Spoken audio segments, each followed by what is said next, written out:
la surveillance. Alors, le maître nageur va avoir deux missions, l'intervention et la surveillance. Son but sera bien sûr de limiter les accidents. Selon la loi, les baigneurs sont sous la surveillance directe, donc c'est-à-dire action sans intermédiaire, et constante, donc sans interruption, d'un maître nageur. Okay, donc là déjà on est sur un premier débat, si on est tout seul dans sa piscine, que devons-nous faire si l'on doit aller aux toilettes? Eh bien, en théorie, on ne peut pas laisser la piscine sans surveillance, donc ça attendra. Okay, ou alors vous devez sortir tout le monde de l'eau ou avoir un collègue. Voilà, ça reste toujours une situation problématique, mais il faut en être conscient. Le maître nageur ne peut pas cumuler deux fonctions. Exemple, il ne peut pas être dans ces périodes de surveillance et donner cours de natation en même temps. Okay, ou alors il faut qu'un collègue soit là pour lui gérer, pour que lui gère la surveillance. On ne peut pas donc gérer la surveillance et gérer le guichet, par exemple, d'accord? On ne peut pas gérer la surveillance et nettoyer. C'est toujours la surveillance qui prime, évidemment. Maintenant, voilà, si vous dites, oui, mais moi j'ai déjà vu que, oui, mais tout le monde ne le fait pas dans la légalité. En théorie, c'est comme ça. Et tant qu'il n'y a pas de problème, tant mieux pour vous. Mais si un jour il y a un accident, sachez que vous pouvez être désigné coupable. Okay? Les risques liés aux infrastructures doivent être identifiés par le gestionnaire en collaboration avec le maître nageur. Le maître nageur remplit son rôle en faisant respecter le règlement de droit intérieur et en notifiant les comportements à risque. Alors, dans ce qui peut gêner la surveillance, il y a la configuration de la piscine. Exemple, s'il y a des toboggans, tout ce qui est ludique, d'accord, souvent ça peut créer un danger en plus. Tous les angles morts que l'on peut trouver aussi, ça peut gêner la surveillance. Il y a le bruit qui peut fatiguer, et donc comme on est fatigué, on est moins lucide, et ça peut donc être un ennui pour la qualité de la surveillance. Les reflets, avec le soleil à la piscine, ça peut créer des reflets, ce qui va gêner la visibilité. Les remous, même chose.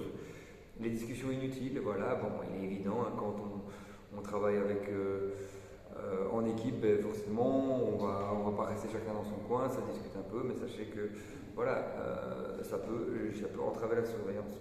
Et bien sûr, la fatigue. Alors, c'est pour ça que l'on va tourner toutes les 20 minutes, comme expliqué dans d'autres chapitres et comme on expliquera ici plus tard. Ce qui peut aider la surveillance. Une position proche de l'eau va diminuer les angles morts. Je m'explique. Voilà, ça c'est une piscine.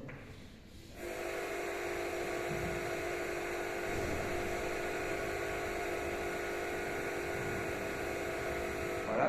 Alors, donc, là, on est sur une piscine avec un bord ici et un bord là. Si je me mets là, voilà.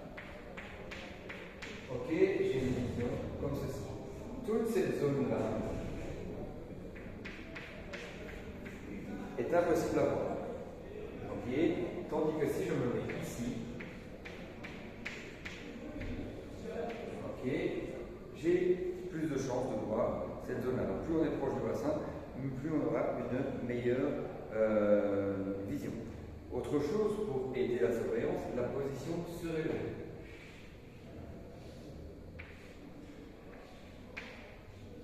Ok, ben là forcément, vu qu'on est en hauteur, on aura une meilleure vision. Attention, avantage inconvénient. Ici, quand on est au bord de l'eau, on est plus mobile, donc on peut intervenir plus facilement.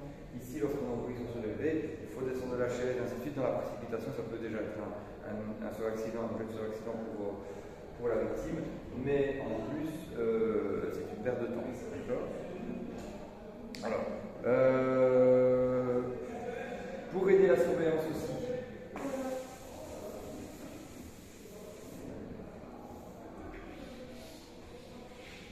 le balayage visuel. Imaginez, vous êtes ici. Ok, vous allez pendant 10 à 30 secondes avec votre regard travailler comme ceci. Donc on va faire un balayage de cette manière. On va regarder de gauche à droite pendant 10-30 secondes et après d'avant en arrière pendant 10-30 secondes.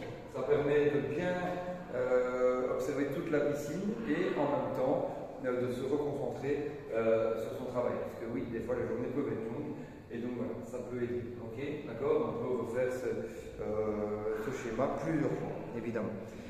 Les rotations toutes les 20 minutes.